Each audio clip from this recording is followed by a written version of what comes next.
चलिए लेक्चर 3 को स्टार्ट कर रहे हैं। बेसिकली हम लोग अभी पार्टनरशिप के बारे में पढ़ रहे थे। पार्टनरशिप के बेसिक सेशन को स्टार्ट कर रहे हैं। अभी तो बेसिक क्लासेस चल रही हैं। जब मेन क्लासेस स्टार्ट होगी तो आपको स्टडी मटेरियल भी मिल जाएगा अपडेटेड। और अभी we are talking about the fundamental session. So आज के सेशन में हम लोग पार्टनरशिप के और भी इंपॉर्टेंट कॉन्सेप्ट को डिस्कस करेंगे। मतलब आज आपको पार्टनरशिप का होलिस्टिक व्यू मैं आज देने जा रहा हूं। देखिए, हमने प्रीवियस लेक्चर में बात की कि जब पार्टनरशिप अपने इनकम टैक्स के रिटर्न को फाइल करती है तो वो होता है 1065। जैसे इंडिविजुअल के लिए होता है 1040, कंपनीज के लिए होता है 1120 और पार्टनरशिप के लिए होता है 1065। लेकिन इस 1065 के साथ में दो स्केड्यूल्स भी होते हैं, जो कि है शेड्यूल के और एक होता है आपका शेड्यूल के 1। तो हमने आज एक स्क्रीनशॉट आपको दिया है जिसके बेसिस पर आपको क्लियरली डिस्टिंग्विशमेंट पता चल जाए कि किस तरीके से हम चीजों को समराइज करेंगे। तो सबसे पहले आप देख रहे हैं 1065। 1065 के सामने राइट का निशान लगा हुआ है, जिसमें आप देखें business income minus business expenses minus guaranteed payment. और गारंटीड पेमेंट को आप देख रहे हैं, मैंने हाईलाइट किया है। तो बिजनेस इनकम मतलब जो भी पार्टनरशिप बिजनेस कर सकती है, पार्टनरशिप सर्विसेज का बिजनेस कर सकती है, like partnership form CPA form हो सकती है, एक इनरोल्ड एजेंट फॉर्म हो सकती है।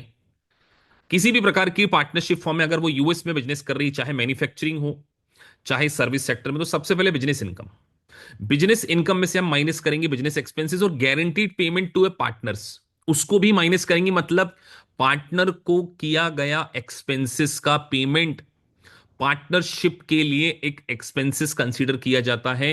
और जब आपने इसको इसमें से सब्सट्रैक्ट कर दिया तो आपकी आती है ऑर्डिनरी इनकम। तो अब आप उसके बाद देखिए कि बिजनेस इनकम शेड्यूल के में भी नहीं आती, शेड्यूल के 1 में भी नहीं आती, केवल ऑर्डिनरी बिजनेस आती है शेड्यूल के में और शेड्यूल के 1 में। शेड्यूल के क्या है? शेड्यूल के 1 तो है एक स्पेसिफिक पार्टनर के लिए, के 1 इज फॉर स्पेसिफिक पार्टनर। लेकिन शेड्यूल के जो है वो बात करता है सेपरेटली स्टेटेड आइटम्स के बारे में। आप देखिए शेड्यूल के साथ में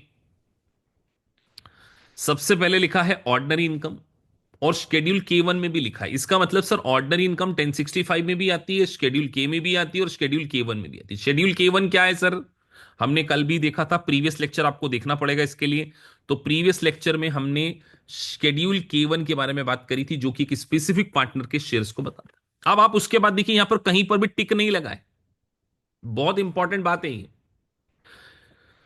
guaranteed payment to a partners आप तीनों में आ रहा है। मतलब जब आप 1065 में कुछ पेमेंट करते हैं पार्टनर को, तो पार्टनरशिप हम उसको एक्सपेंसेस मानती हैं।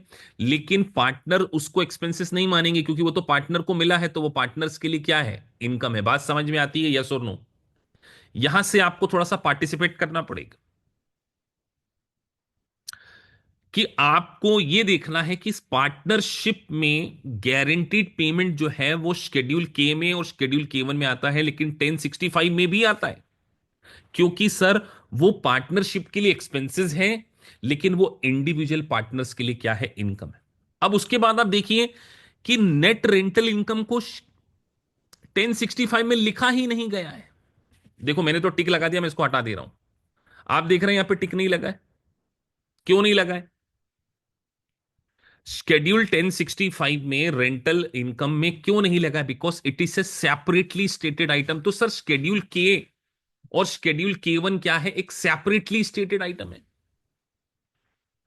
शेड्यूल के एंड शेड्यूल के 1 एक सेपरेटली स्टेटेड आइटम है। शेड्यूल के for all the partners, schedule के 1 फॉर अ स्पेसिफिक पार्टनर। उसके बाद आप देखिए इंटरेस्ट इनकम। अच्छा, इंटरेस्ट से कई बार बच्चे कंफ्यूज हो जाते हैं। मैं अब आपसे पूछना चाहता हूं, क्या interest expenses is a separately stated और non separately stated? Tell me. Schedule के में आएगा या नहीं आएगा इंटरेस्ट एक्सपेंसेस? तो सर इंटरेस्ट एक्सपेंसेस जो होता है वो नॉन सेपरेटली स्टेटेड आइटम है। नॉन सेपरेटली वो ऑलरेडी बिजनेस एक्सपेंसेस में आ चुका है। सर डिविडेंड इनकम एक सेपरेटली स्टेटेड आइटम है, देखिए के में और के 1 में है। कैपिटल गेन एक शेड्यूल के में भी है और शेड्यूल के 1 में है। आने वाले समय में आप नेट सेक्शन 1231 के बारे में पढ़ेंगे, जो बच्चे नए उनको नहीं पता होगा सेक्शन 12, अभी इतना सिर्फ नाम ध्यान रख लीजिए सेक्शन 1231 की। चैरिटेबल कंट्रीब्यूशन, ये इनकम है या एक्सपेंसेस हैं या डिडक्शन है? तो आप ध्यान रखिए, चैरिटेबल कंट्रीब्यूशन एक प्रकार की डिडक्शन है, लेकिन ये डिडक्शन पार्टनरशिप फर्म को नहीं मिलती है। ये इंडिविजुअल पार्टनर जब अपना 1040 का रिटर्न फाइल करता है, तो जब आप सेक्शन 1040 पढ़ेंगे, तो सेक्शन 1040 में आपको एक पढ़ाया जाएगा आइटमाइज डिडक्शन, वहां पर इसको क्लेम करते हैं। तो पार्टनरशिप को चैरिटेबल कंट्रीब्यूशन की डिडक्शन नहीं मिलती, it is also separately stated item because it is a part of individual. Section 179 अभी हम समझाएंगे, सेक्शन 179 को अभी 2 मिनट बाद ही। तो section 179 is a separately stated item. अब देखिए, इन्वेस्टमेंट इंटरेस्ट एक्सपेंसेस, कई बार बच्चे इंटरेस्ट एक्सपेंसेस को नॉर्मली ट्रीट कर लेते हैं, यहां पर स्पेसिफिकली लिखा है इन्वेस्टमेंट इंटरेस्ट एक्सपेंसेस। मतलब आपने इन्वेस्टमेंट करने के लिए लोन लिया था और उसका इंटरेस्ट भी किया था, तो सर नॉर्मली जो इंटरेस्ट है, तो सर हम यहां पर तीन बातें समझें। इंटरेस्ट, एक तो आपका इंटरेस्ट इनकम हो गई, एक हो गया इंटरेस्ट एक्सपेंसेस, और एक हो गया आपका इन्वेस्टमेंट इंटरेस्ट एक्सपेंसेस। तो ये जो है, ये शेड्यूल K1 का पार्ट है, लेकिन इंटरेस्ट एक्सपेंसेस 1060 का। तो छोटी छोटी चीजें हैं, लेकिन बहुत कई बार टेक्निकल हो जाती। बात समझ में आ गई आपको? इंटरेस्ट इनकम शेड्यूल के और K1 भी लिख सकते हैं आप, शेड्यूल K और K1।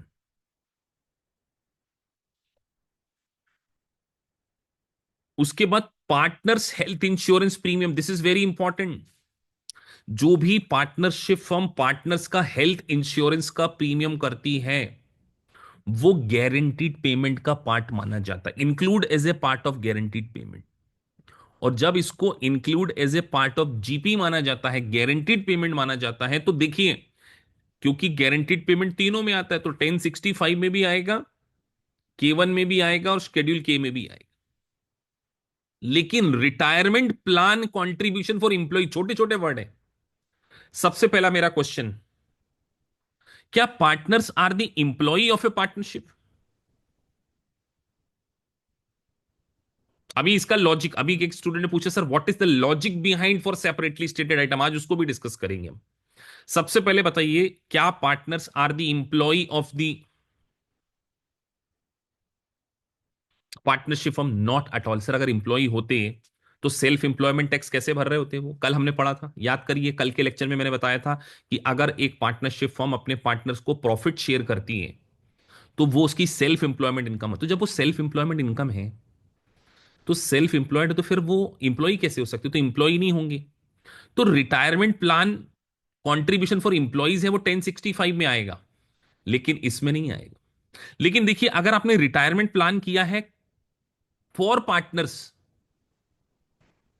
तो ध्यान रखिए, ये 1065 में नहीं आता है। ये बहुत इंपॉर्टेंट है, स्पेशली सीपीए के स्टूडेंट के लिए रेगुलेशन में ये बहुत इंपॉर्टेंट पार्ट होगा। कई सारे सिमुलेशंस में जब आप करने जाएंगे, जानबूझकर एग्जामिनर ये पॉइंट डालेगा कि आपको गच्चा हो जाए, आप इसको इंश्योर, जो आपने हेल्थ इंश्योरेंस प्रीमियम जैसे समझ लें। और सबसे पहली बात, ये इनकम है या एक्सपेंडिचर है? मेरा क्वेश्चन आपसे ये है सर, ये पार्टनर्स के लिए डिडक्शन है, पार्टनर ने कुछ कंट्रीब्यूशन किया है रिटायरमेंट प्लान में, आईआरए, इंडिविजुअल रिटायरमेंट अकाउंट। तो जब पार्टनर्स ने कंट्रीब्यूशन किया, तो ये डिडक्शन है, इनकम नहीं है। तो कई बच्चे इसको इनकम मान के प्लस एक्सपेंसेस मान के माइनस, सॉरी, इनकम मान के प्लस कर देते हैं जीपी जैसे। It is not an guaranteed payment, it's a contribution by A partnership firm on the behalf of a partners. मतलब पार्टनर खुद ने कंट्रीब्यूट ना करते हुए पार्टनरशिप फर्म ने उनके रिटायरमेंट अकाउंट में डिपॉजिट करा दिया। तो रिटायरमेंट अकाउंट में डिपॉजिट किया गया फंड एक डिडक्शन होता है, इनकम नहीं होता। डिडक्शन मतलब एज ए एक्सपेंसेस उसको आप क्या करेंगे? सब्सट्रैक्ट करेंगे। तो एक शेड्यूल 1065, शेड्यूल के और शेड्यूल K1 को समझना बहुत टेक्निकल होता है, लेकिन हमने सोचिए, हमने शुरू से समझते हमारे, हमने इसमें ऑलमोस्ट 2.5 आवर को स्पेंड कर दिए। 2.5 घंटे में मैंने आपको समझाने की कोशिश की। अब आज के बाद पार्टनरशिप में 1065 में किसी भी प्रकार का आपको कोई कंफ्यूजन नहीं होना चाहिए। इसको एक बार अच्छे से देख लीजिए आप। अगर आपका कहीं भी कोई कंफ्यूजन है, 3 MCQ आपको एक ही एग्जाम में देखने को मिल जाएंगे कम से कम इन्हीं पॉइंट के ऊपर। लिख कर ले लीजिए, आउट ऑफ 100 2 से 3 MCQ इसके ऊपर आने वाले। सोच लीजिए, कहीं कोई कंफ्यूजन 1065 शेड्यूल के और शेड्यूल के वन में पूरा समरी आ गई आपके सामने, वन शॉट समरी। सर अब एक स्टूडेंट ने मुझसे पूछा, sir what is the logic behind for a separately stated item, मतलब लॉजिक बिहाइंड शेड्यूल के और शेड्यूल के वन। हम तो सिंपल सी बात करेंगे। क्या कोई क्लास में ऐसा स्टूडेंट है जो ये सोच पा रहा है कि सर लॉजिक फॉर के और के वन क्या है? सबसे पहले आप सोचो, टैक्स किसने भरना है सर? पार्टनर ने भरना है। पहली बात तो ये। तो पार्टनर जब इंडिविजुअल के रूप में अपना रिटर्न फाइल करेगा, तो कुछ ऐसी आइटम है जिसका ट्रीटमेंट उसके लिए अलग हो सकता है, दूसरे पार्टनर के लिए अलग हो सकता है। ये बात आप समझ पा रहे हैं या नहीं समझ पा रहे हैं? उसके लिए कुछ ट्रीटमेंट अलग हो सकता है, किसी दूसरे के लिए अलग हो सकता है। सबसे बड़ा लॉजिक आप सोचिए, एक है कैपिटल गेन।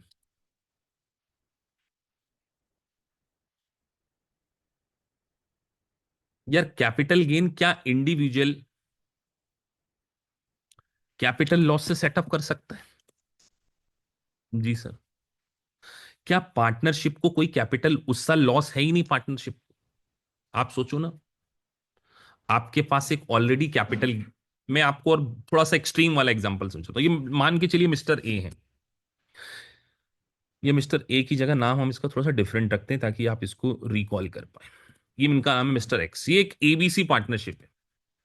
ये पहले इसके पार्टनर नहीं थे, पहले ये अपना इंडिविजुअल काम करते थे और इन्होंने अपने को इंडिविजुअल कैपिटल लॉस इनके पास पहले से पड़ा हुआ था। यार ये कोई प्रॉपर्टी में बेचा होगा, इनको लॉस है। अब अचानक ये मिस्टर एबीसी के साथ पार्टनर बन जाते हैं एक्स।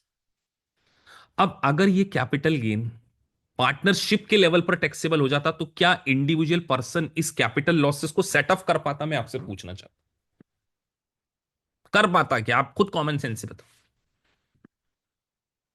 क्यों नहीं कर पाता सर? इसलिए नहीं कर पाता क्योंकि वो उसका इंडिविजुअल कैपेसिटी में लॉस है।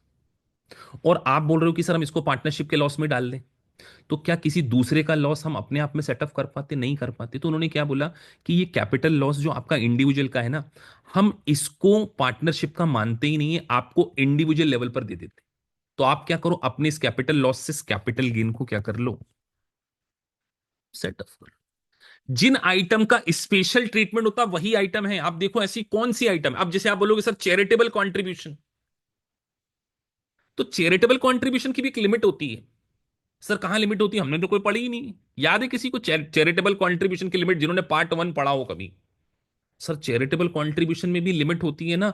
हमारी एजीआई का 60%, हमारी एजीआई का 50%, हमारी एजीआई का 30%। तो सर आप जब एक इंडिविजुअल की एजीआई मतलब एडजस्टेड ग्रॉस इनकम के बारे में बात करें, तो ये मैं आपको एडवांस लेवल समझा रहा हूं। कई बार क्या होता है कि जब मैं बहुत ज्यादा एडवांस समझाता हूं, तो जो बेचारे बेसिक बच्चे होते हैं वो इस लेवल पे पहुंच ही नहीं पाते कि सर ये क्या बोल दिया आपने कि चैरिटेबल कंट्रीब्यूशन में एक एजीआई की लिमिट, जो कि यहां का पार्ट नहीं है। बट ये बियॉन्ड द लेवल ऑफ वो है। लेकिन आपको क्या याद रखना है सर एग्जाम पास करने के लिए? अब एक क्वेश्चन है सर, इंटरेस्ट इनकम का क्या लॉजिक है? अब इंटरेस्ट इनकम में भी एक लॉजिक है कि इंटरेस्ट इनकम की लिमिट तक इंटरेस्ट एक्सपेंसेस को सेटअप किया जा सकता है। आने वाले समय में आप पढ़ेंगे, बिजनेस इंटरेस्ट एक्सपेंसेस जो होते हैं, वो बिजनेस इंटरेस्ट इनकम्स और एजीआई का 30% तक सेटअप हो सकता है। आने वाले समय में पढ़ेंगे फ्यूचर में। तो जब वहां पर इसके लिए, जब किसी चीज के लिए एक स्पेसिफिक प्रोविजन है, तो उसको जनरल लेवल पर हम नहीं टैक्सेबल कर सकते, उसके लिए हमने सेपरेटली। तो कई बच्चे बोलते हैं sir it is very difficult to remember the separately stated और नॉन सेपरेटली स्टेटेड आइटम। क्या लगता है आपको it is very difficult?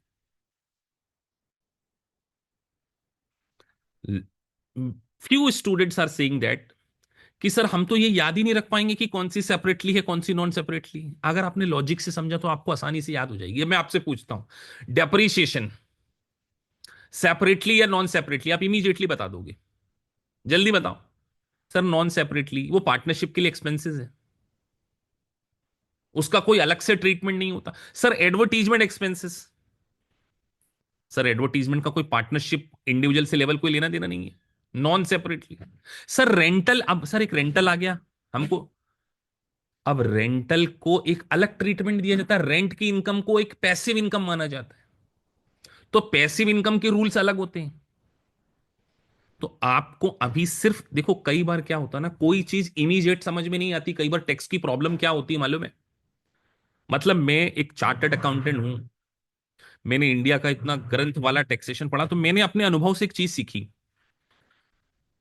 Chartered accountant बनने के बाद मुझे इनकम टैक्स समझ में आया, थोड़ा बहुत, थोड़ा और बेटर समझ में आया। इवन मैंने सीए फाइनल में डायरेक्ट टैक्स में 78 स्कोर किया हुआ है, सी इंटर में भी 79 है मेरा स्कोर। तो वो 79 स्कोर इस बात की गारंटी नहीं कि मुझे सब कुछ आ जाता है, वो तो मैंने उस एग्जाम को दी, उस टाइम पेपर सरल आ गया तो मैंने अच्छा स्कोर कर लिया। मैंने हमेशा ये सीखा है, इनकम टैक्स आपको 3 4 बार पढ़ने के बाद थोड़ा बहुत समझ में आना शुरू हो जाता है। बिलीव मी, जब आप 3 4 बार पढ़ोगे, बहुत सारे मल्टीपल चॉइस क्वेश्चन करोगे, कुछ मल्टीपल चॉइस क्वेश्चन आप गलत करोगे तो आपकी लॉजिक क्लियर होगी। अब आप सोचो कि मैं एकदम आज बैठ जाऊं और मेरा वो इनकम टैक्स एकदम से समझ में आ जाए, दुनिया का कोई भी व्यक्ति इनकम टैक्स को इतनी आसानी से नहीं समझ सकता। जिस एक्ट को बनाने के लिए सालों लग जाते हैं, जिस एक्ट को बनाने के लिए पार्लियामेंट में बिल लाया जाता है, पार्लियामेंट पे डिबेट होती है, जहां पर लॉ इन्वॉल्व होता है, क्या आप उसको 1 घंटे के लेक्चर में आसानी से समझ जाओगे? नहीं। ओवर द पीरियड आपका डेवलपमेंट होगा। तो कई बच्चे जो बिल्कुल इनकम टैक्स को पहली बार पढ़ रहे होते हैं ना, वो थोड़ा सा पैनिक हो जाते हैं। दैट्स वाई मैंने ना बेसिक क्लासेस निकाली। और जब मैं आपको ओवर पूरा पार्ट 2 पढ़ाने जाऊंगा, या यूएससीपीए में हम टीसीपी रेगुलेशन पढ़ेंगे, तो आपके बहुत सारे कंसेप्ट धीरे धीरे क्लियर होंगे। अब जैसे यहां पर मैंने अभी आपको एक वर्ड बताया, चैरिटेबल कॉन्ट्रीब्यूशन। अब चैरिटेबल कॉन्ट्रीब्यूशन इंडिविजुअल के लिए अलग कॉन्सेप्ट है, कंपनी के लिए अलग कॉन्सेप्ट है, एस कॉर्पोरेशन के लिए अलग कॉन्सेप्ट। अब वो तीनों कॉन्सेप्ट एक बार जिंगल हो जाते हैं आपस में, तो कंफ्यूजन हो जाता है। लेकिन अभी हमें सिर्फ इतना समझना है कि सर आपने एक बेसिक बात हमको ये समझाई है कि पार्टनरशिप अपना इनकम टैक्स का रिटर्न फाइल करती है तो वो 1065 में करती है, और 1065 के साथ में 2 शेड्यूल होते हैं, के और के 1। के 1 होता है फॉर स्पेसिफिक पार्टनर्स, जो कि मैंने कल आपको दिखाया था। शेड्यूल के होता है फॉर ऑल द पार्टनर्स, और 1065 talks about only ordinary income which is non separately stated item. अब हम जरा पार्टनरशिप के रिटर्न को भी एक बार देखेंगे। जब हम पार्टनरशिप का 1065 का रिटर्न अगर हम देखें, तो कल मैंने आपको ये शेड्यूल के 1 बताया था, ये फॉर्म नंबर 1065 का पार्ट था।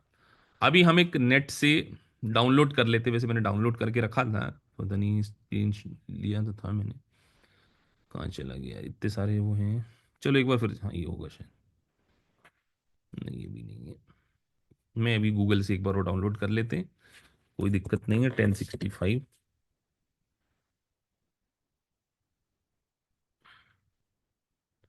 कुछ चीजें मैं आपको समझाना चाह रहा हूं। जैसे ये आपका 1065 है, तो देखिए 1065 US return of partnership income. तो सबसे पहले आप इसमें देखेंगे इनकम।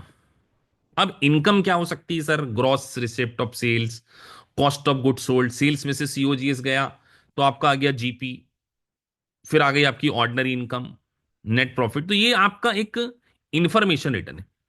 और इस रिटर्न के साथ में आपका एक शेड्यूल के और के 1 होता है, जिसको मैंने आपको शेड्यूल के 1 के बारे में बताया। तो आपको यह समझना है कि सर पार्टनरशिप जो होती है वो एक बिजनेस करती है। क्या करती है सर? पार्टनरशिप अपने एक नाम से, जैसे ABC पार्टनरशिप, वो कोई भी बिजनेस कर सकती है। उसमें या तो वो सेल्स करेगी या सर्विस प्रोवाइड करेगी। जी सर। और सेल और सर्विस को प्रोवाइड करने के लिए उसे कुछ एक्सपेंसेस करने पड़ेंगे, जो कि उसके ऑर्डिनरी कोर्स के एक्सपेंसेस होंगे। ऑर्डिनरी कोर्स क्या होता है सर? ऑर्डिनरी एक्सपेंस, जो कि एक बिजनेस को चलाने के लिए करने पड़ते हैं। अब मुझे बताइए, क्या बिजनेस को चलाने के लिए हमें रेंटल इनकम, ये रेंटल इनकम क्या बिजनेस का पार्ट हो सकती? नहीं सर, ये बिजनेस का पार्ट थोड़ी हो सकती। बिजनेस में तो हम या तो एक सीपीए हैं तो हम सीपीए की सर्विसेज प्रोवाइड कर रहे हैं, हम ई हैं तो ई की सर्विसेज प्रोवाइड कर रहे हैं। तो रेंटल इनकम का काम नहीं है, तो रेंटल इनकम को पार्टनरशिप के 1065 में डालने की जरूरत नहीं है, क्योंकि वो एक अलग काम है।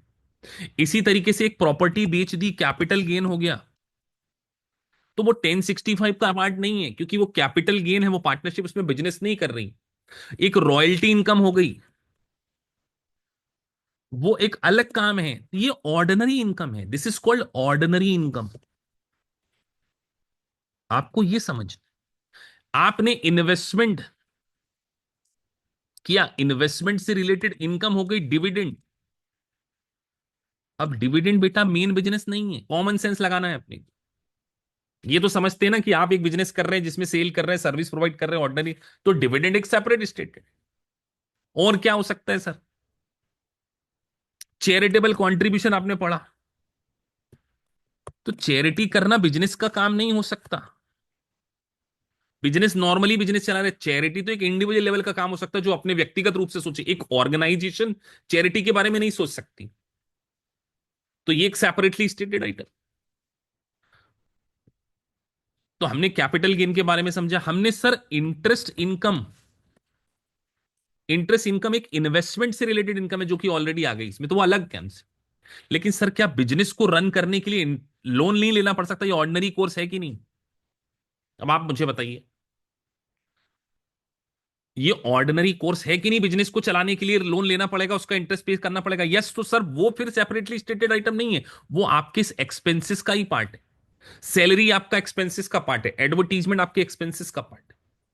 अब सर आप एक बात कह रहे थे, guaranteed payment, GP.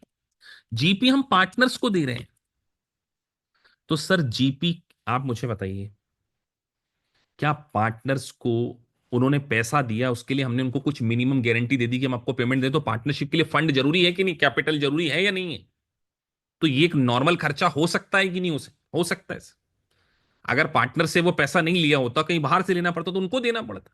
Partner partnership के लिए, जैसे एक पार्टनर चार्टर्ड अकाउंटेंट है या सीपी है या ई है, वो पार्टनरशिप के लिए काम कर रहा है, तो उसको उसकी सर्विस का पैसा देना चाहिए, तो यहां पर उसको एक्सपेंसेस माना गया है। लेकिन सर उसको शेड्यूल के 1 में भी क्यों मान लिया गया है?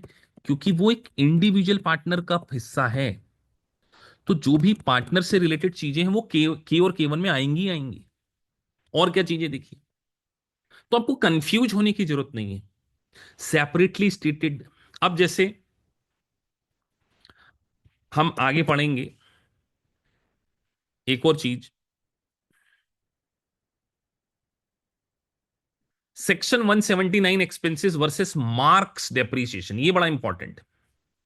अब मार्क्स डेप्रीशिएशन एक मेथड है इनकम टैक्स की, modify accelerated cost recovery system, जिसका नाम है, अभी नाम से हमें ज्यादा, नाम को ज्यादा तवज्जो नहीं देनी है सर। इनकम टैक्स में एक लैंग्वेज, एक नाम है मार्क्स डेप्रीशिएशन। तो मुझे बताइए, बिजनेस को रन करने के लिए प्रॉपर्टी के ऊपर डेप्रीशिएशन लगना एक ऑर्डिनरी बात है या कोई एक स्पेशल ट्रीटमेंट है? सर इट्स ऑर्डिनरी ट्रीटमेंट कि आप एक बिजनेस चला रहे हैं, उसके लिए आपको एक प्रॉपर्टी की जरूरत है, तो वो ऑर्डिनरी है, तो वो फिर क्या के और के 1 में आएगा, क्या नहीं आएगा? लेकिन एक सेक्शन 179 बोलता है, जिसका मैं आपको शॉर्ट में समझा रहा हूं, कि इनकम टैक्स ने एक प्रोविजन डाला। उसने ये बोला कि आप क्या करो, छोटे मोटे खर्चे, जैसे लेट से कोई एक्सपेंसेस आप कर रहे हो, आप उसके ऊपर डेप्रिसिएशन क्लेम नहीं करना चाहते, मत करो। आप उसको सीधे एक्सपेंसेस मान लो। बताओ ये कुछ स्पेशल ट्रीटमेंट है या यूजुअल ट्रीटमेंट? एक एक प्रॉपर्टी के ऊपर डेप्रिसिएशन क्लेम नहीं करना, इट्स ए स्पेशल थिंग और नॉर्मल थिंग? आप मुझे बताओ, आपको क्या लगता है? सर स्पेशल थिंग है।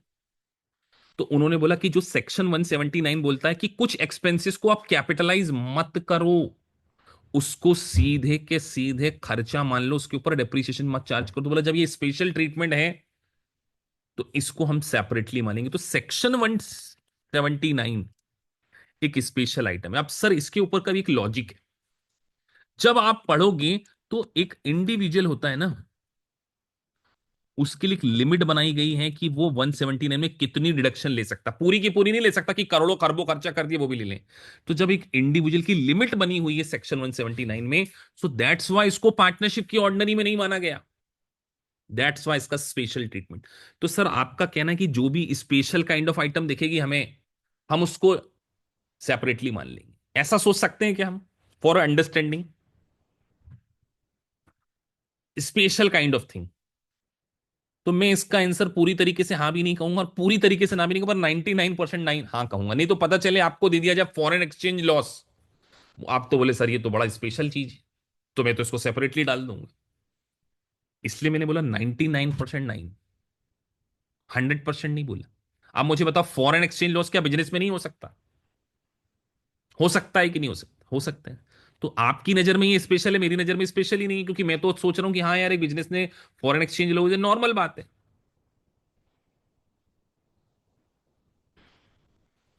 तो आपको ये सेक्शन 1060, तो तीनों चीजें अलग है। तो मार्क्स डेप्रिसिएशन एक नॉर्मल बात है।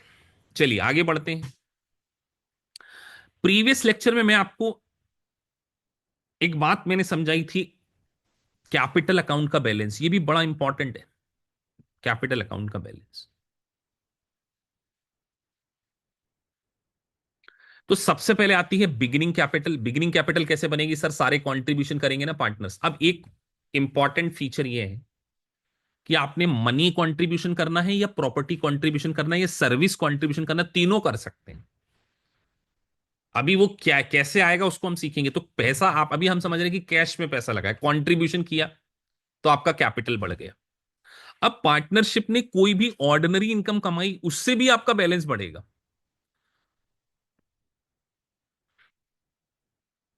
और दूसरी इंपॉर्टेंट बात, सेपरेटली स्टेटेड आइटम कमाई, उससे भी आपका बैलेंस बढ़ेगा। आपका बैलेंस मतलब आपका कैपिटल अकाउंट। सबसे इंपॉर्टेंट बात है टैक्स एग्जम्प्ट इनकम, ये आपको कंफ्यूज कर सकता था।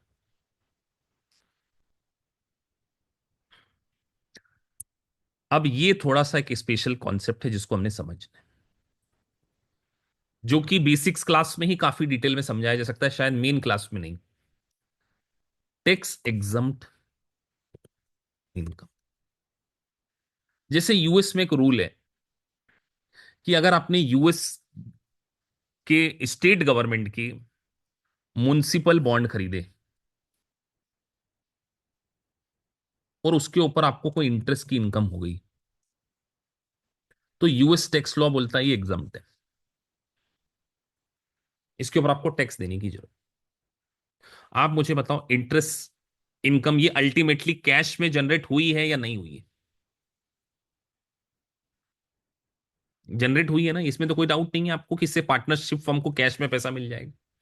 इनकम टैक्स का एक स्पेशल रूल है, वो पर हम आपसे टैक्स नहीं लगाना चाहते। क्यों नहीं लगाना चाहते?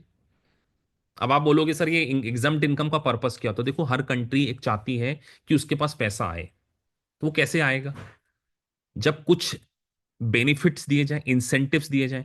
तो यूएस गवर्नमेंट चाहती है ना कि स्टेट गवर्नमेंट के बॉन्ड लोग ज्यादा से ज्यादा खरीदे। तो उन्होंने बोला यार इंटरेस्ट इनकम हम से टैक्स आपसे नहीं लेंगे, आप इन्वेस्टमेंट करो स्टेट लेवल पर। तो स्टेट के पास पैसा आएगा तो गवर्नमेंट प्रमोट करना चाहती है। लेकिन गवर्नमेंट के इस प्रमोशन के चक्कर में पार्टनरशिप के पास पैसा आने से तो नहीं रुका ना। और पार्टनरशिप का ये अल्टीमेटली पैसा किसका है? पार्टनर्स का ही है। तो जब ये पैसा पार्टनर का है तो टैक्स एग्जम्प्ट इनकम को हम क्या करेंगे? प्लस करेंगे। कोई दिक्कत है इसमें आपको सोचने में? हमने इससे उनके बेसिस को बढ़ा दिया, अल्टीमेटली तो पार्टनर का ही पैसा है ना। और जो भी खर्चे होंगे ये वो माइनस किए जाने चाहिए। आप सोचो पार्टनरशिप ने कोई एक्सपेंसेस कोई लॉस हो गया, उससे बैलेंस कम कर देंगे, क्या दिक्कत है? कोई सेपरेटली स्टेटेड लॉस से उसको माइनस कर देंगे, और लॉस के साथ में डिडक्शन भी लिखा है, साथ में ये भी लिखा नॉन डिडक्टेबल एक्सपेंसेस को भी माइनस कर देंगे। छोटा सा एग्जांपल लेते हैं। आ, एक पार्टनर ने एक सिग्नल को ब्रेक कर दिया, ट्रैफिक सिग्नल को ब्रेक कर दिया, $5,000 का चालान आ गया, उसके पास पेनल्टी आ गया। अब इनकम टैक्स एक रूल बना के बैठा है कि हम वायलेशन ऑफ लॉ परमिट नहीं करते, ऐसा कोई भी एक्सपेंडिचर जिससे वॉयलेशन ऑफ लॉ हुआ है इनकम टैक्स उसको एक्सपेंसेस नहीं मानता। This is called non deductible expenses. वो बोलता खर्चा नहीं है हमारी डेफिनेशन में। उनका सोचना है कि ये खर्चा है ही नहीं, क्योंकि इनकम टैक्स ने रूल बनाया है कि वॉयलेशन ऑफ लॉ के लिए आपको एक्सपेंडिचर कंसीडर नहीं किया जाएगा। तो सर इससे क्या होगा? क्या इससे पार्टनरशिप की जेब से पैसा नहीं गया क्या? चालान आया, पेमेंट तो देना पड़ा ना। तो पार्टनर की कैपिटल को तो कम करना चाहिए ना, पार्टनरशिप की कैपिटल को तो हम कम कर देंगे। तो नॉन तो कई बार एग्जाम में आपको पेनल्टी दे दी जाएगी, एग्जम्प्ट इंटरेस्ट, एग्जम्प्ट एक्सपेंसेस दे दिए जाएंगे। आपको ये सोचना है कि हम इनकम टैक्स में प्रॉफिट एंड लॉस अकाउंट नहीं बना रहे, हम तो एक कैपिटल का बैलेंस निकाल रहे हैं। तो कैपिटल का बैलेंस निकालते समय ये नॉन डिडक्टेबल एक्सपेंसेस और इनकम को इनफ्लो और आउटफ्लो मानना है। तो exempt income is a inflow, non deductible expenses is A outflow.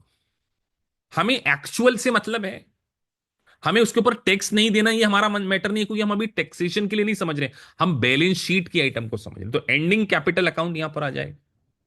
और मैंने आपको समझा दिया था कल पार्टनरशिप का जो दूसरे लेक्चर में मैं ये बात आपको समझा चुका हूं। तो इससे क्या आता है? Ending tax basis. और tax basis can not be zero से कम नहीं हो सकता। टैक्स बेसिस जीरो से कम नहीं। ये वेरी वेरी तीन इंपॉर्टेंट लेक्चर्स थे जो आई गेस आपको पार्टनरशिप के बेसिक्स को समझने में काम आ गए होंगे। और बिलीव मी, अगर आपकी किस्मत अच्छी रही तो शायद पार्टनरशिप में से जो मैंने आपको 2-2.5 घंटे बेसिक्स में पढ़ा दिया उसी में से सारे क्वेश्चन बन जाए। क्योंकि इनरोल्ड एजेंट में वो आपसे बहुत ज्यादा एक्सपेक्टेशन नहीं रखते, पता नहीं क्यों, कि आपको कोई बहुत तूफानी लेवल का नॉलेज। लेकिन अगर आप यूएस सीपीए कर रहे हैं तो वहां पे सिमुलेशंस आते हैं, तो वहां पर ये एक्सपेक्टेशन की जाती है कि आपको सिमुलेशंस में कैलकुलेशन प्रॉपर आता। दैट्स वाई ये बेसिक क्लास का पर्पस आपको मेन करिकुलम के कंसेप्ट को और भी अच्छे से समझाने का होता है। तो आज के बाद पार्टनरशिप का नटशेल आपको समझ में आ गया होगा। कितने लोगों ने जो पूरे 1 लेक्चर 2 लेक्चर और आज का आधा लेक्चर पूरा अटेंड किया है, अगर मैं उनसे पूरा नटशेल में रिवाइज करने को बोलूं तो वो आपको समझ में आ गया होगा पूरा। अगर आप डे 1 पे बैठे हैं, डे 2 पे भी बैठे हैं, दोनों लेक्चर यूट्यूब पे भी डाले हैं मैंने। तो अगर अभी आपका एलएमएस एक्सेस नहीं है तो मैंने आपको वो समझा दिया। तो यहां पर हमने पार्टनरशिप का बेसिक समझ लिया। और बिलीव मी, कोई भी इंटरव्यू आप 1065 का देने जाएंगे, आपसे वो यही पूछेंगे। आप आजमा लेना, आज आप 1065 की जॉब को अप्लाई करके देखो, सिटीरिन में, इंटीग्रिटी में, मेरी गारंटी है आपसे वो इसके बियॉन्ड क्वेश्चन नहीं पूछ सकते। इसके बियॉन्ड है ही नहीं। इसके बियॉन्ड क्या पूछ लेंगे? अरे इसके बियॉन्ड पूछने वाले को भी नहीं पता होगा कि कुछ है प्रैक्टिकल चीजें, वो इससे क्या पूछ लेगा आपसे? Separately stated item, non separately stated item, pass through concept, general partner, limited partner, schedule के वन, 1065, टैक्स रेट। तो आप बोल दोगे कि टैक्स रेट तो सर पार्टनरशिप पे होता ही नहीं है, 1040 पे लगता है, इंडिविजुअल का टैक्स ब्रैकेट होता है। इसके अलावा क्या पूछ लेगा आपसे? वो दो फॉर्म को आप पढ़कर, अब आप फॉर्म देख लो। तो कई बार मैं बच्चों को बोलता हूं कि आपको इंटरव्यू क्रैक करने के लिए 1060 फॉर्म, ये 2.5 लेक्चर देखना, और एक बार इस फॉर्म की रीडिंग करके चले जाओ। फॉर्म की रीडिंग आपको कुछ नहीं करना है, गूगल करना है जो अभी आपने देखा ये। अब इसमें एक एडवांस कॉन्सेप्ट आएगा जो कि हम रिकंसिलेशन के बारे में सीखेंगे। जैसे शेड्यूल के वन, ये देखिए, पार्टनर्स डिस्ट्रीब्यूटिव शेयर। तो ये पार्टनर्स लिखा है, मतलब ये सारे पार्टनर्स के लिए, सारे partners, all the partner distributive share. और शेड्यूल के one is for specific partner. तो ये शेड्यूल के है। और उसके बाद आपको दो शेड्यूल और दिए जाते हैं जो कि थोड़ा सा टेक्निकल है, शेड्यूल M1 और शेड्यूल M2। लेकिन इसके लिए मुझे आपको, हाँ M2 तो सरल है। M2 आप देखिए, analysis of partners capital account, जो अभी आप पढ़ के आ रहे हैं। Beginning balance of beginning year, capital contribution, या तो आपने कैश में कंट्रीब्यूट किया होगा या प्रॉपर्टी में कंट्रीब्यूट किया। फिर कोई नेट इनकम हो गई तो वो प्लस हो जाएगी, लॉस हो जाएगा तो माइनस हो जाएगा। अदर इंक्रीज, और कुछ हो सकते हैं। डिस्ट्रीब्यूशन कर दिया, अदर डिक्रीज, तो डिस्ट्रीब्यूशन कर दिया तो उससे माइनस हो जाएगा। एड तो इससे क्या आ जाएगा आपका बैलेंस। तो शेड्यूल M2 तो समझना बहुत आसान है। अब शेड्यूल M1 थोड़ा सा आसान नहीं है, लेकिन थोड़ा सा टेक्निकल है। अब एक बात समझिए, एक होती है बुक इनकम और एक होती है टैक्सेशन की इनकम।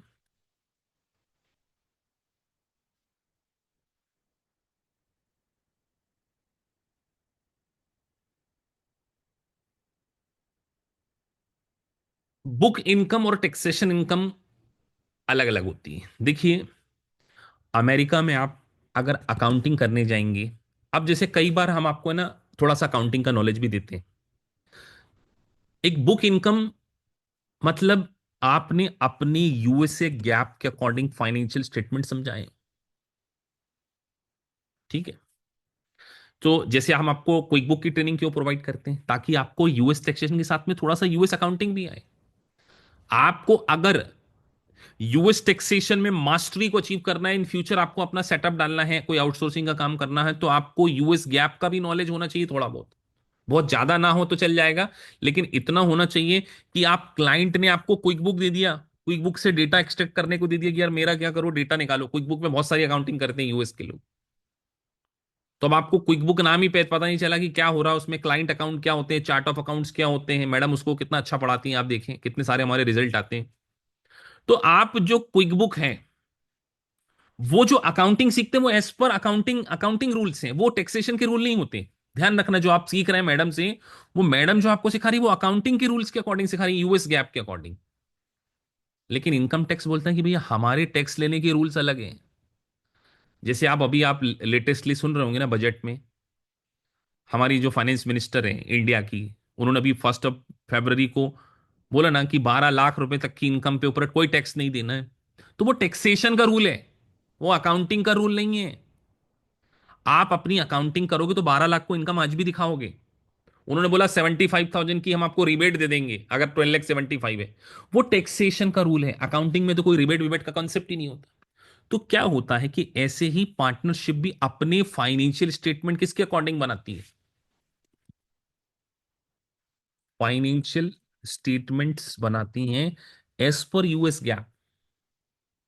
और जब आप बच्चे सीपीए करते हैं तो वो ज्यादा कोरिलेट कर पाएंगे, हाँ सर हम एफएआर में यूएस गैप पढ़ रहे हैं पूरा। और जब ये इसके according profit and loss account बनाया जाता है, तो टैक्सेशन के अकॉर्डिंग भी एक प्रॉफिट एंड लॉस अकाउंट होता है। इन दोनों में आता है डिफरेंस। तो इनकम टैक्स डिपार्टमेंट एक सीपीए को सर्टिफाइड, एक सीपीए के पास पावर होता है कि किसी कंपनी के फाइनेंशियल स्टेटमेंट को सर्टिफाई कर सके। किसके पास पावर होता है, ये सीपीए। ईए के पास ये पावर नहीं है बेटा। ईए के पास केवल इनकम टैक्स का पावर है। किसी कंपनी के फाइनेंशियल स्टेटमेंट को चेक करने का पावर इनरोल्ड एजेंट के पास नहीं है, उसके पास केवल टैक्सेशन। तो जब वो फाइनेंशियल बुक्स होती हैं एज पर बुक्स, और net income as per return दोनों अलग अलग हो जाती है, तो उसका रिकंसिलेशन के लिए स्केड्यूल M1 दिया जाता है। तो स्केड्यूल M1 क्या बताता है कि आपकी अकाउंटिंग की इनकम और टैक्स की इनकम में क्या क्या रीजन से डिफरेंस है, उसका रिकॉन्सिलेशन। अब आपके लिए वर्ड नया हो सकता है, रिकंसिलेशन का मतलब क्या होता है, कई बच्चे ये पूछ सकते हैं। तो रिकॉन्सिलेशन का मतलब होता है, अब मैं हिंदी में क्या बोलूं यार, रिकंसिलेशन का मतलब मिलान करना, उसको मैच करना। कि व्हाट आर द रीजन, जैसे मैं आपको एक एग्जांपल लेके समझाऊं। अकाउंटिंग ने बोला कि हमें तो पेनल्टी भी खर्चा मानना है। मतलब अकाउंटिंग बोल रहा है कि आपने 10,000 की इनकम कमाई है ना, जी सर 10,000 की इनकम कमाई, उसमें हमने 5,000 डायरेक्टर ने एक चालान मतलब एक कंपनी के पार्टनर ने चालान बना दिया, तो पेनल्टी हमारे लिए एक्सपेंसेस है। हमारी नेट इनकम कितनी है, 95। इनकम टैक्स बोल रहा कि अकाउंटिंग की इनकम तो 1 लाख है, लेकिन ये हमारे लिए एक्सपेंसेस है ही नहीं, जीरो। तो हमारी इनकम तो 1 लाख है। अब मुझे बताओ, जब एक यूएस सीपीए ने फाइनेंशियल स्टेटमेंट देखे होंगे तो उसने इसको माना होगा या इसको इनकम माना होगा, आप ये बताओ पहले। तो जब फाइनेंशियल स्टेटमेंट में इनकम क्या है, वो तो 95,000 है ना सर, फाइनेंशियल स्टेटमेंट तो बोल रहा 95 है। तो इनकम टैक्स डिपार्टमेंट को तो ये फाइनेंशियल स्टेटमेंट ही उठाना पड़ेगा ना, उसको कहां से पता चलेगा? तो वही उठाएगा कि अच्छा एक सीपीए ने सर्टिफाई करके दिया, ये फाइनेंशियल स्टेटमेंट है, ये 95,000 इनकम है। लेकिन क्योंकि एक पेनल्टी है, तो वो इस 95 में क्या कर देगा, 5,000 को जोड़कर बोलेगा 1 लाख इनकम। देखो यहां पर माइनस था, यहां इसने प्लस कर दिया। तो ये रिकंसिलेशन कहां बनाया जाता है? Schedule M1। तो देखिए net income as per books ये लिखा है। तो कुछ ऐसी आइटम्स होंगी जो अकाउंटिंग में तो रिकॉर्ड है, लेकिन टैक्सेशन में रिकॉर्ड नहीं हो सकती, या टैक्सेशन में रिकॉर्ड होंगी तो अभी नहीं होंगी, फ्यूचर में होंगी। अब आप बोलोगे सर ऐसी कौन सी इनकम है जो अभी अकाउंट में रिकॉर्ड नहीं लेकिन टैक्सेशन में फ्यूचर में होंगी, या अकाउंट्स में फ्यूचर में होंगी, या अभी? उसके लिए मैंने आपको बहुत पहले एक फंडामेंटल लेक्चर पढ़ाया हुआ, किसी को याद है वो कहां मिलेगा? आपको भी पता होना चाहिए, वो दूसरा लेक्चर था आई गेस मेरा। आपको रिकॉर्डिंग लेक्चर जो मैंने आपको एलएमएस दिया है, उसके अंदर एक लेक्चर नंबर 2 आप देखना, जिसमें मैंने अकाउंटिंग इनकम को टैक्सेशन इनकम में कन्वर्ट करने के लिए बताया। आई गेस यूट्यूब पे भी वो लेक्चर डला है, मैं जस्ट रेफरेंस के लिए ढूंढ के अभी आपको दे देता हूं, और मैं अभी अपने टेलीग्राम चैनल पे डाल देता हूं। कन्वर्जन अकाउंटिंग टू टैक्सेशन, अगर मिल जाएगा तो हमें आपको दे देता हूं। हाँ ये है, how to convert accounting to taxable, very important lecture, 54 minute का लेक्चर है। इसको हम इसको आप पढ़ेंगे, लेकिन आज का लेक्चर काफी इंपॉर्टेंट है। यूएस गवर्नमेंट ने बोला, आप सोच के चल रहे हैं कि नहीं मैंने ही पढ़ाया है 100%, 100% ये बात। चलो एग्जांपल लेते हैं, इस लेक्चर को आप ये अपनी अकाउंटिंग इनकम, जिसमें मैं, और ये लेक्चर से आपको 2-3 चीजें सीखने को मिलेंगी। जो बच्चे बिल्कुल अकाउंट्स में वीक है ना, वो ये लेक्चर को तो 1,50,000 सर हमारी, this is the most important lecture. मतलब इस लेक्चर से मुझे, इस लेक्चर के कारण मुझे भी बहुत प्रेज मिला है कि सर आपने बहुत अच्छा लेक्चर डाला। कई बच्चों ने मुझे फोन कर करके, मतलब चैट बॉक्स में भी लिखा है, और कई बच्चे में से देखो इसमें चैट में मांगते भी रहते हैं। तो this is the fantastic lecture जो मैंने डिलीवर किया ये आपको बहुत ही इंपॉर्टेंट लेक्चर में से मैं इसको कंसीडर करता हूँ। आप इसको एक बार डेफिनेटली देखना, जिन लोगों ने देखा हुआ है वो भी एक बार देख लेना। क्यों? क्योंकि आपको रिवीजन करने में काफी सहूलियत मिलेगी इस लेक्चर से। तो मैंने ये आपको उस पर डाल के दे दिया है, आप इस लेक्चर को डेफिनेटली कंसीडर कीजिए, जिससे आपको पार्टनरशिप में,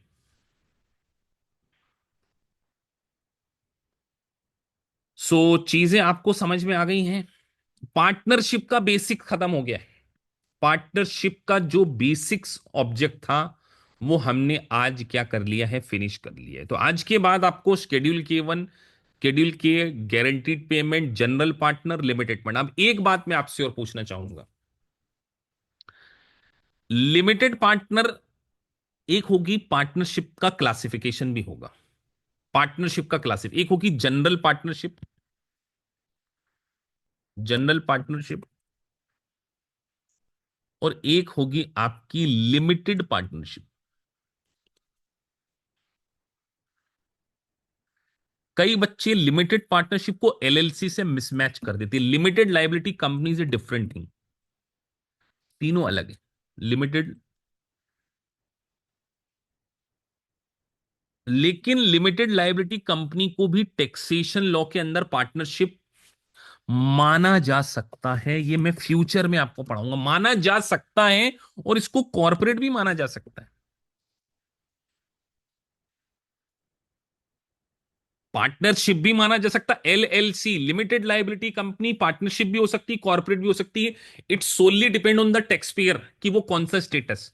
लेकिन एक लिमिटेड पार्टनरशिप कॉन्सेप्ट अलग है। तो लिमिटेड पार्टनरशिप का एक रूल है कि उसके अंदर एक जनरल पार्टनर कंपलसरी होगा, मस्ट, मिनिमम 1 जनरल पार्टनर, 1 होना ही चाहिए। क्यों?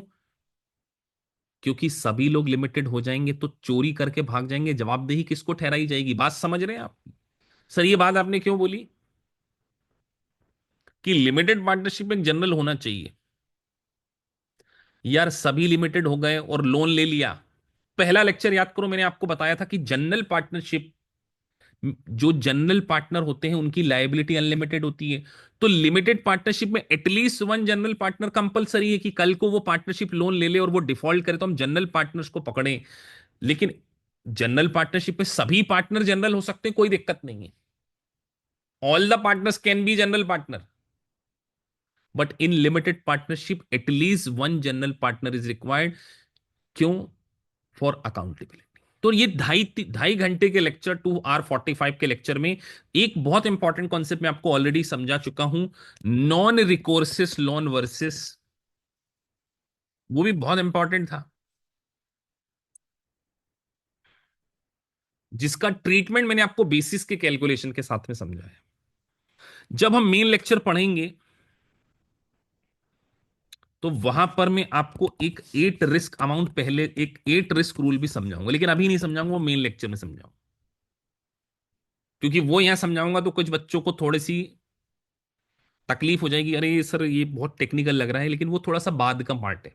अभी मैंने पूरा पार्टनरशिप को फिनिश नहीं किया है, लेकिन 95% पार्टनरशिप, अगर एग्जाम में मल्टीपल चॉइस क्वेश्चन आएंगे तो ये ढाई घंटे के लेक्चर अगर आपने सुन लिए, आपसे सारे एमसीक्यू सही हो जाएंगे।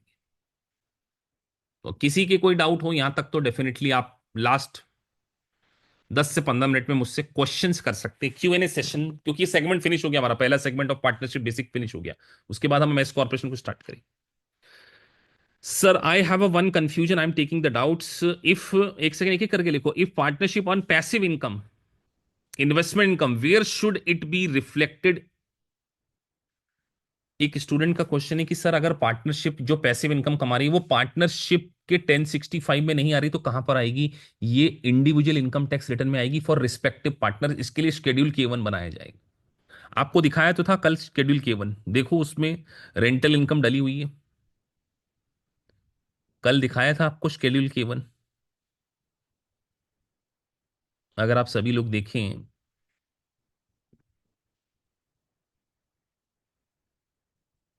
ये देखिए, ये रेंटल इनकम, ये सेपरेटली स्टेटेड आइटम, ये पैसिव इनकम है, rental income is a passive income. तो अलग से दिखाना है, ये कहा, ये किसका पार्ट है? शेड्यूल के 1, ये पार्टनर्स का शेयर है, ऐसी शेड्यूल के में आएगा ये। चलिए, और किसी का doubt? Sir tax credit, sir 1065 के और के 1 क्या होता है? अब एक स्टूडेंट पूछ रहे हैं सर शेड्यूल के और के 1 क्या होता है? क्या ये मैं अभी तक नहीं बताया हूं? शेड्यूल के एक separately stated item of all the partners. Schedule के 1 for respective partners, 1065 for ordinary business income and expenses. Sir guaranteed payment क्या होता है? गारंटीड पेमेंट मतलब हमने पार्टनर्स को गारंटी दी कि हम आपको हर महीने इतनी सैलरी पे करेंगे। सर सोल प्रोपराइटर क्या होता है? अरे बाप रे, क्या क्या पूछ रहे हो बेटा आज आप लोग। आज संडे मनाने आए कुछ बच्चे। सोल प्रोपराइटरशिप मतलब एक इंडिविजुअल पर्सन, जैसे आप हो सुधांशु पालीवाल, एक इंडिविजुअल व्यक्ति हो आप, sole proprietor. Sir tax credit versus tax deduction, next lecture में इसको समझेंगे, tax credit versus tax deduction, क्योंकि थोड़ा सा एक सेपरेट लेक्चर होगा, वो 2 मिनट 5 मिनट का होगा, 10 मिनट लगेंगे उसमें। Sir what about interest that would be income for partner expenses for 1065? एक क्वेश्चन है कि सर पार्टनर्स ने लोन दिया पार्टनरशिप को, पार्टनर ने पार्टनरशिप को लोन दिया, तो पार्टनरशिप उसके ऊपर इंटरेस्ट पे करेगी। वो इंटरेस्ट कहां पर आएगा आप मुझे बताओ, 1065 में या शेड्यूल के और के 1 में? सर दोनों जगह आएगा, पूछो कैसे? सर देखा जाए तो वो के 1 में नहीं आना चाहिए, क्योंकि वो इंटरेस्ट एक्सपेंसेस है, वो 1065 में तो आ जाएगा, के 1 में इसलिए नहीं आएगा क्योंकि वो पार्टनरशिप से रिलेटेड नहीं है, वो एक इंडिविजुअल का व्यक्तिगत मामला है, वो 1040 में आएगा। बात समझ में आती है? एक पार्टनर ने loan, sir partner remuneration is consider ordinary expenses में आएगा, yes. Partner remuneration is just like a guaranteed payment, वो उसमें ही आएगा आपका 1065 में। इस सारी पार्टनरशिप में main course of business rental state purchase sale then, हाँ, देन 1065 अगर मेन कोर्स मटेरियल पार्टिसिपेशन है तो आई गेस आपके सभी डाउट्स। यस आशिफा, मेरे को आपका ईमेल मिल गया है, आपकी 27 फरवरी की एग्जाम है, कल मैं आपसे बात करूंगा शाम को। सर किसी पार्टनरशिप में दो या दो से ज्यादा जनरल पार्टनर होते हैं तो रिकोर्सेस लायबिलिटी कैसे डिवाइड करेंगे? बहुत अच्छा क्वेश्चन है। उनकी रिकोर्सेस लायबिलिटी का उनके कंट्रीब्यूशन के रेशो में, उनके कैपिटल कंट्रीब्यूशन के रेशो में इसको डिवाइड करेंगे, non recourses profit sharing ratio में।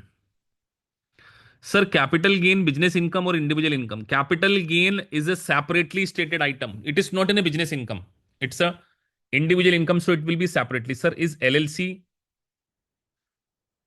लिमिटेड? हाँ, all the partners will be limited partner, क्योंकि लिमिटेड लाइबिलिटी है, that's why LLC all the partner will be limited partner. उसको मेंबर बोला जाता है, उसमें पार्टनर नहीं बोला जाता बेसिकली। एलएलसी में टर्मिनोलॉजी पार्टनर वर्ड यूज नहीं की जाती, मेंबर, लेकिन उसका टैक्स स्टेटस जो होता है वो होता है।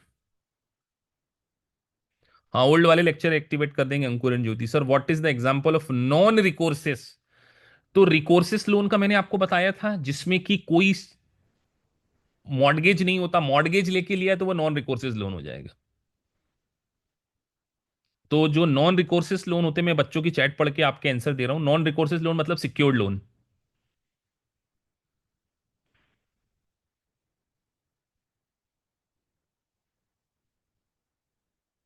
सर K1 में दी गई डिटेल ऑटोमेटिक, नहीं ऑटोमेटिक नहीं शो होती। अरे 1065 से 1040 में ऑटोमेटिकली कैसे जाएगी, अलग से फाइल करना पड़ेगा। सर जो बिग फोर में पार्टनर्स होते हैं, these partner same like a partnership, ना ना ना ना, वो पार्टनर अलग होते हैं। Do we need to learn separately stated? मैंने बोला एक सर हमें इस क्या सेपरेटली और नॉन सेपरेटली को लर्न करना पड़ेगा 100%, but learn should be logically.